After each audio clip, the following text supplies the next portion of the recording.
Off to a good start already. So we're going to try something a little bit different today. So I invite you to pull out your cell phones, okay? And I'd invite you to text JACOBWERKHEI 979 to the number on the screen there, 747-444-3548, okay? And when you get to that, I'm going to invite you to vote for one of the following, either disbelief, fear, or hope, okay? So I'll keep going with the sermon here. So I'm looking at the sermon for Genesis. And the sermon for Genesis, I had trouble coming up with an idea for it because there's so many different directions I could go with it. So I thought it would be better to have a debate about the sermon. So raise your hand if you've enjoyed watching some of the political debates on TV. Okay, there's a few hands. Good. For those of you who don't like watching those, I invite you to come back next week. But those of you who do, this sermon's going to be right up your alley. So I think we need to have a debate on Genesis, okay? And I'm going to be the moderator, and I officially declare the Genesis debate in session. All right, so we're going to hear from 3 candidates, and each candidate's going to give their own perspective on the reading from Genesis. So our first candidate joins us, and our first candidate, his name is Mr. Disbelief, okay? So first candidate, I think you can hear me. Go ahead whenever you're ready. Talk about disbelief for us. Yeah, thanks for meeting me. I got a lot to say, so let's hurry up with it. Quiet, he's got a lot to say. Okay, first question, what do you think about Abram's promise that God promises Abram? I think it's ridiculous. Okay, say more. I don't care who you are. This is not a promise we should hold on to, especially Abram. I think Abram has it all screwed up. He trusts God. I don't think he should be trusting God in this. Okay. I think he needs to trust himself in this.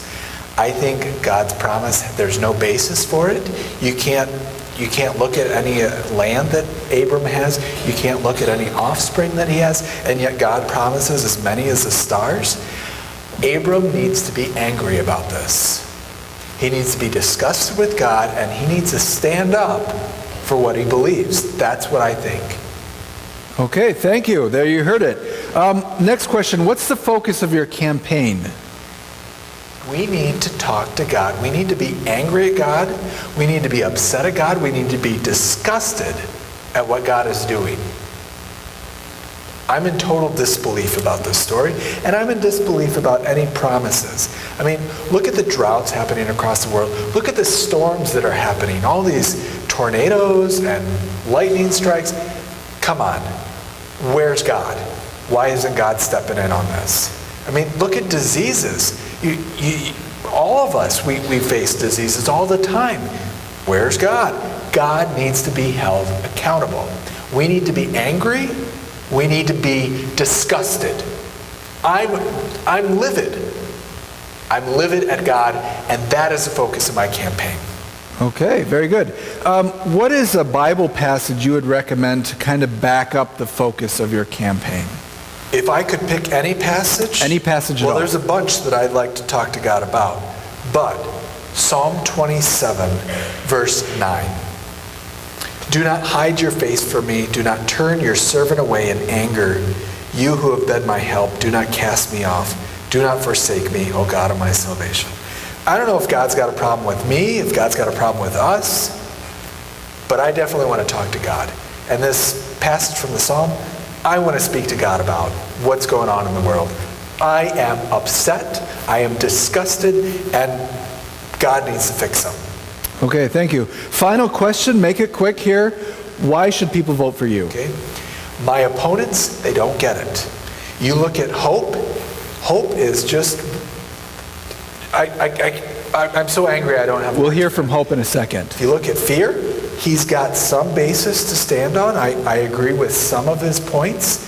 We should be living in fear, but ultimately, God needs to be held accountable, and we need to stand up to God. We need to be disgusted, we need to be angry, and we need to tell God and tell each other about the anger that we have. That's why you should vote for me. Thank you. You're welcome. Thank you for joining us. Okay, so there you have, that's our first candidate. If you'd like to vote for him, text A, and that will be voting for disbelief, okay? So I think we're going to move on to our next candidate now. Our next candidate, he joins us, Fear is his name. And go ahead, Fear, whenever you're ready. What do you think about God's promise to Abram? I think Abraham, just like each of us, needs to be afraid. Okay, say more. We have a God who makes this promise with no basis whatsoever. He needs to be afraid. I think another thing, he needs to be sad. He needs to be disappointed in a God who doesn't follow through on promises. I mean, Abram's got nothing to go on. He can't talk about land. He can't talk about a child. This is an unfounded promise, and he needs to be in fear. That's what I think about God's promise to Abram. Okay, thank you, Fear. Well stated. What's the focus of your campaign? I think we can guess it, but go ahead. We are living in fear, and we need to find a way to come out of the hiding and not be so afraid, because we got a God who just can't handle the way things are right now. And we need no more proof than the story of Abraham. But if you need more proof on why we need to be sad, just think about all those times that God has let us down. God has disappointed us. Think about all those real moments of fear that we have. We should be afraid. I mean, think about right now, China having missiles possibly. I don't know for sure, but I think we need to be afraid, because obviously if God's going to make these ridiculous promises like he made to Abram, we need to be in fear. I think we also need to be sad. That's what I think about all this. Okay, well stated. You're making me afraid. What's a Bible passage you'd recommend? Been thinking about this? Psalm 27, verse 7. Like I said, we need to be afraid, but Psalm 27, verse 7. Hear, O Lord, when I cry aloud. Be gracious to me and answer me. Our God doesn't listen to us.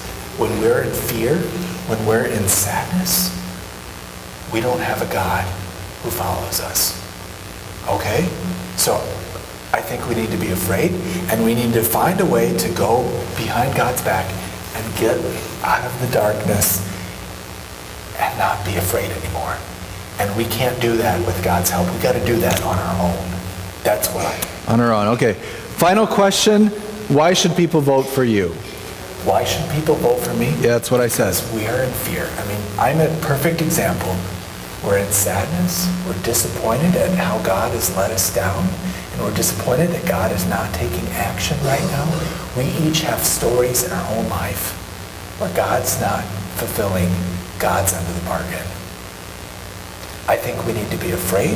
I think we need to be sad, but we need to find a way to overcome this. So Okay. I think people should vote for me.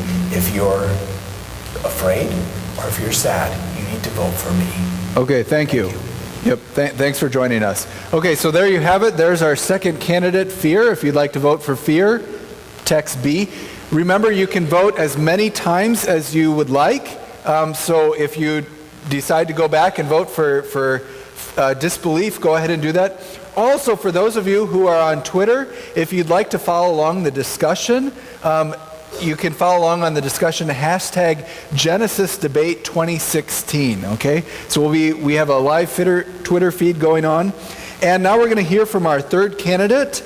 Go ahead, third candidate, whenever you're ready. Right off the bat, what do you think of God's promise to Abram?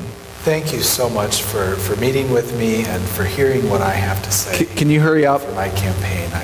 I hope you'll find it in your hearts to vote for me and vote for what I believe in. Thank you. I hope so, and I hope you'll go fast. Okay, God's promise to Abram. Go, make it fast. Is a promise of hope, sincere hope for Abram and for Abram's relationship with God. I think it's incredible for Abram to be thankful for what God has already given Abram, but what God is promising Abram as well. It's incredible that God takes Abram out and sees the stars, looks at the stars and says, each one of your descendants will be like one of those stars. I think that's a great promise. And I think it's something we can hang our hope on. Okay, thank you. Next question, real quick. What's the focus of your campaign? The focus of my campaign? Yeah. Well, you heard it. It's hope. Okay. Each of us needs hope in our lives. I mean, we need to look no further than the fear we experience. I mean, if you look at some of the other opponents that I'm going up against, we have plenty of fear and disgust and anger in our lives. We need hope. That's what we need in our lives. And this story communicates that. It's not a one-size-fits-all. It's something that we can grow into. It's something that we can live into. It's something that we can experience. It's a deep sense of hope. Okay, Hope, you're taking a long time. I need a quick answer. What's a Bible passage you'd recommend to back up your campaign? Make it fast. I thought about that, and there's lots of hope texts throughout the Bible. But one that really spoke to me, I have it here in front of me, is Psalm 27, verses 13 and 14. I believe that I shall see the goodness of the Lord in the land of the living. Wait for the Lord. Be strong and let your heart take courage. Wait for the Lord. In Hebrew, wait is not just a time delineation. It's not something we use to talk about time. It can also be hope. Hope for the Lord. Live into this hope. I believe I will see the goodness of the Lord. I strongly believe the psalmist believed that. I believe that. Abram believed that. We are each called to that hope. Okay, thank you, Hope. I don't think we have time for the last question, so I think we're just going to move on. But why should people vote for me? Okay, go ahead. Well, I think I've given plenty of reasons already. But ultimately, we need hope in our lives. We need to rely on God, not ourselves. When we focus too much on fear or anger, we rely too much on ourselves. And it skews our vision of how God is acting in the world. Are you done? I feel peaceful knowing that God is in charge. Knowing that God brings each of us hope. Okay, thank you. Thank you. So there you have our three candidates: hope, fear, disbelief. So please vote for one of the following. You can vote as many times as you'd like. And please don't vote based on how good they look, okay?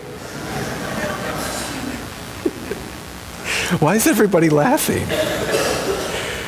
So why don't we go ahead and pull up the results here and see who's in the lead. Well, it looks like hope is clearly in the lead. 80%, very good. Disbelief only at 8%. Fear is at 13%. Okay, I think we should close the polls now. Looks like hope is kind of ahead of everybody. But before we officially declare a winner of this debate, I think it's important to remember God calls each one of us, God created each one of us with all of these different emotions, with anger, with disgust, with fear, with sadness, with happiness, with peacefulness. God created us as whole people, not just one of these. And I think debates a lot of times break us apart. They divide us. And I think one of the things as I'm thinking about this text from Genesis reminds us that we are created as a whole person. No matter what emotion we're feeling, God creates us as a whole person. And we have stories just like this story of Abram, when things don't seem to be going well, and yet our God pulls us through that story. Our God gives us hope. Our God helps us in our anger. Our God helps us in our disbelief. Our God is with us in those stories. The story of the cross is one of those same stories. When things were not going well, God turned things around. So I would officially like to declare a winner for this debate, and I officially declare the winner God. God wins in each of our stories. In the story of Abram, God wins. I officially declare this the end of the debate. Amen.